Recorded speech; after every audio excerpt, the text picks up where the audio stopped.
So, Lumi Athena, however you pronounce his name. So essentially he's a musical artist, and I say that with the strongest quotation humanly possible. So recently some things about him surfaced on the internet. Basically he was stalking a 7th grader while he was in the 9th grade. Marco, also known as Lumi Athena, isn't a good person. He's a pedo and a gross pervert who used to stalk a 7th grader when he was in the 9th grade. The name Athena is the name of the girl he used to stalk.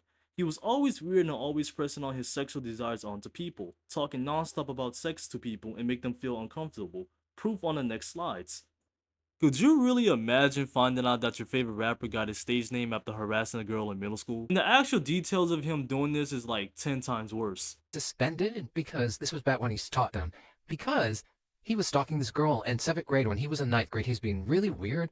And I got suspended because I let him borrow my phone, right? He added the girl on my Snapchat and was sending her disgusting stuff off my account. So I literally had to go in with my parents. It was so embarrassing. And we had to explain that that wasn't me and that I had let him borrow my phone. Because these people thought I was sending these disgusting messages to this like 7th grader and I wasn't. And you know what's crazy is that her name is literally Athena, so I'm not 100% sure if that's where he got the name from. Because remember, he thought the same thing, but we're not 100% sure. First off, guys, that wasn't me messing with the audio. Like, I think this is their way of protecting the people who are speaking out against them. And also, these are allegedly people who like know him in real life. So this is a in-person thing. So it's not like some fangirl on the internet. Like, these are people he actually interacted with in his everyday life. When I used to talk to him, we would call a lot on Instagram because he didn't have an iPhone, so that was like our FaceTime. And we, I don't want to say what we would do on the calls, but it was really. And at the time, I only did it because a lot of the stuff I did was because I had a crush on him and I really wanted him to like me back. So I did everything he did. So anything disgusting, I would do back to him, if that makes sense. It wasn't anything too bad. But when we were on calls, he'd be really weird and he would go deeply into like conversations about like masturbating and stuff. And at the time, I didn't know. And I thought, oh, that's normal. People talk about that when it really wasn't. And he would literally talk about like masturbating while I was on the phone. And yeah. And I remember one time, I think I was in Belize with my old friends. They were rich, so me and my brother went with them, you know. And I was in like the little villa. I was asleep, about to fall asleep. I was in the room with my friend. We were all like sharing the same bed because I was close to them like that.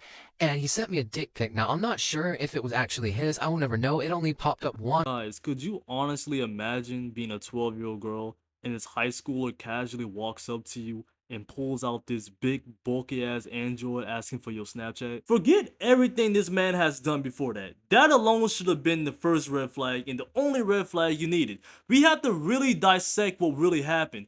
This man asked for your Snapchat with the intentions on sending and receiving pictures on a fucking Android. I really do feel bad for this girl though. Like, could you imagine falling asleep and then being woken up to a pixelated ass picture? He added a bunch of other girls that were a grade below him because he was desperate in a relationship and main thought that was weird. And he added them all on my Snapchat, and when I got my phone back, I added them quickly and said, I'm sorry, I was letting this guy use my phone. And they were like, it's whatever. But it was so weird. Bro is a desperate broke weirdo. How the fuck do you collect all 3 titles at once? So you know the beeps they were using like to censor out their names and stuff? It is loud. And I should have probably warned you guys in the beginning, but I'm like, no, if I had to go through it, y'all gotta go through it too. So no apologies for that one. No, bro, I couldn't live knowing he knew. Bro, if you say yes, imagine I just come inside you. I'm leave that child fatherless. Hit and run. Oh? Nah, I'm probably not gonna do that or go inside you because I don't want to impregnate you, dog.